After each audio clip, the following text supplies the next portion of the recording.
Well, we're joined now from Jerusalem by the Israeli Prime Minister's spokesman, Mark Regev. Mark Regev, the operation that you're engaged in is Protective Edge, and its stated purpose is to protect Israeli civilians. How does killing children on a beach contribute to that purpose? Well, it doesn't. You have sophisticated ships offshore there with some of the best and most forensic sighting and visual capacity. It's pretty hard to confuse boys running around with a ball on a beach. Well, let me be clear here. The story with these 4 boys is a tragedy. You can't look at those pictures and not be moved. But let's be clear. The Israeli military does not target civilians. It does not target children. And I don't believe the person who, if it was an Israeli, who fired and killed those 4 boys knew that they were children. The number of children killed so far has reached somewhere around 50, and the vast majority of all the people who've died are civilians. We get to our second incident today, where our own correspondent witnessed yet another shell coming in from the sea and hitting 3 boys, one of whom escaped actual injury, was merely shell-shocked. The father was injured. The 2 boys were injured. More civilians, more sighting, more error. That's the nature of war. That's what you're up to, war. And you seem to be happy for it to, frankly, well, if it results in dead children, dead women, that's it. War is a terrible thing. Anyone who's been in the military, anyone who's been in a war zone, your reporters who cover war know that better than anyone else. But let's be clear, we tried to end it all yesterday.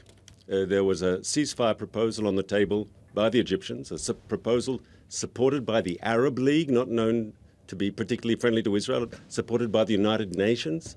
We supported that ceasefire proposal. We ceased all our operations against terrorist targets in Gaza for some 6 hours. And the reason the conflict is continuing today and tonight as we speak is because Hamas said no to that ceasefire proposal. Hamas, in both word, they rejected it, and indeed they continued firing rockets at our people, barraging our cities. So well, I think the people of Gaza are angry. The Hamas version here is that they were never spoken to about this, because, of course, the Egyptians won't speak to them precisely because they see them as allied with the Muslim Brotherhood, whose people they've locked up in their thousands in their jails.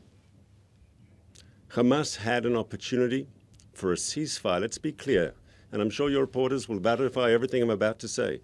They announced the ceasefire at 10 p.m. local time. We had 11 hours to get ready for the ceasefire. It was all public. Israel, the Security Cabinet, met first thing in the morning, and we agreed to the ceasefire. We ceased all hostile activity, and we actually, almost for 7 hours, though Hamas rockets continued to rain in on our cities, we did not respond because we thought maybe Hamas needs a bit of time to get its act together, to enforce the ceasefire, but they nevertheless chose to reject a UN Arab League-sponsored proposal for a ceasefire. What does that mean? Is the Arab League working for Israel? Let's be serious for a moment here. Well, let's be serious and move on from children to geriatrics and to people with paralysis, lying in a hospital at 3:30 in the morning, the Al-Wafa hospital. What was the point of bombing the Al-Wafa hospital, for goodness sake? Unless I misheard, and maybe it's a different hospital, but your reporter said he was interviewing one of the medical staff and he heard outgoing rockets from the immediate vicinity. No, that was a different hospital, I'm afraid. That was a different hospital. No, but yes, but I think I understand. I said that. It could be not the same hospital. I said that. But that shows the dilemma Israel is facing. Hamas is a brutal terrorist organization that has no qualms whatsoever about shooting rockets into Israel from hospitals, schools, mosques, the middle of civilian neighborhoods. We had 100 rockets today on our cities. Over the last few days since this crisis started, we've had some 1,000 rockets raining down on our cities trying to kill our people. Well, I just heard from my correspondent while you were answering that question. It is indeed the right hospital, but he was there and the rockets were near the hospital, but not actually in the premises. And you bombed the premises. Well, once again, hostile fire, and we were acting to try to neutralize the hostile fire. And I think the question has to be asked here of Hamas. Why are you deliberately embedding the civilian population, shooting your rockets trying to kill our civilians using Gaza's population as your human shield. But Mr. Regev, it is Israeli forces too who are doing exactly the same thing. You are deliberately targeting neighborhoods in which you know there are women and children. And if your sightings can't see boys playing football on a huge, wide beach, then there's something wrong with your equipment. Well, let's be clear here. If you want to go back to the beach, one of the reporters, who I've read all the material that's come out, actually said he thought when he heard the explosion, it was outgoing rockets. And of course, it wasn't in the end, but that just shows that he knows that Hamas is using these urban areas where civilians are living their lives to shoot at us. Now, what's our dilemma? And I hope you'll let me answer this question. They are shooting at Israelis, bombarding our towns, trying to kill our people from urban areas. Now, we have an option not to do anything, to let them continue to shoot. And I think you'd understand that's not a real option. Or we can act as is surgically, as is humanly possible in a very difficult combat situation. Well, the most unfortunate thing is that despite the most sophisticated weaponry in the whole of the Middle East, you have proved a very serious point.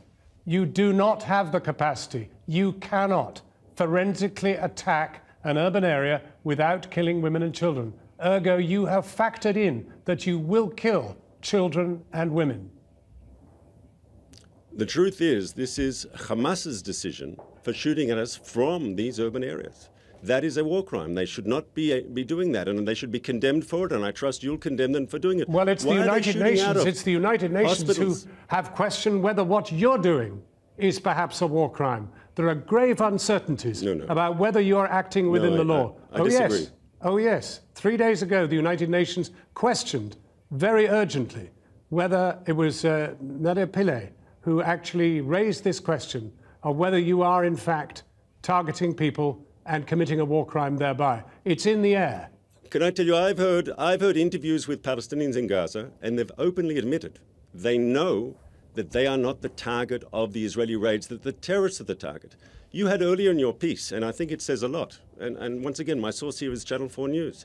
You said that the Israelis were distributing leaflets that this area will become a combat zone and advising people to leave, and Hamas telling them, no, don't leave, stay, be a human shield for our rockets. That's the whole difference. We are trying as best as we can in a complex combat situation to avoid seeing innocent civilians caught up in the crossfire. Let me ask you a final question. You've tried 3 wars. You've tried virtually everything with Hamas. You've tried everything with Gaza. You've besieged it for 7 years. The people live an intolerable and ghastly life, and you know that better than anybody. Why don't you try one other thing? Talking. Why not talk? Why not be brave and talk directly with them? Why not? But, John, that's exactly what happened yesterday. You talked directly with them? You did not.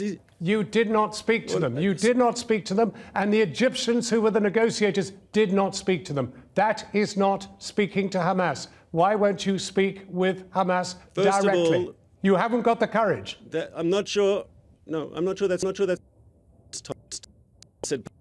I spoke to all the relevant parties, and Mr. Regev, we're going to have to leave it there. To check that. But there's the question in the air. Thank you very much for joining us, Christian.